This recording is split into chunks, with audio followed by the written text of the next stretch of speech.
মাছের ঝোল করে নেব। আর তার জন্যে আমি তৈরি এখানে ঝোলটা ফুটছে, তো আমি একটা মাছ ছেড়ে দেবো।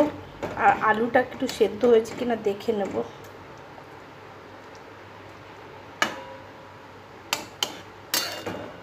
বুঝতে পারছি না, মনে হচ্ছে সেদ্ধ না, সেদ্ধ হয়নি।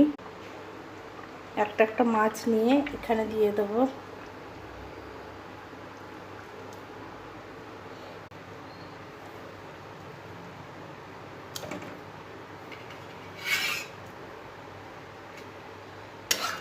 গুরুগ্রামে এরকম মাছ পাওয়া যায় না, খুব কমই পাওয়া যায়। আমি এটা দিল্লি থেকে আনিয়েছি, একজন এসে দিয়ে যায় আমাদেরকে শিয়ার পার্ক থেকে। তো আমি মাছের ঝোলটা বানিয়ে নেবো আজকে। কিছুক্ষণ বাদে এটা হয়ে যাবে, আমি ততক্ষণ একটু ঢাকা দিয়ে দিচ্ছি। গুরুগ্রামে মনে হচ্ছে বৃষ্টি হবে।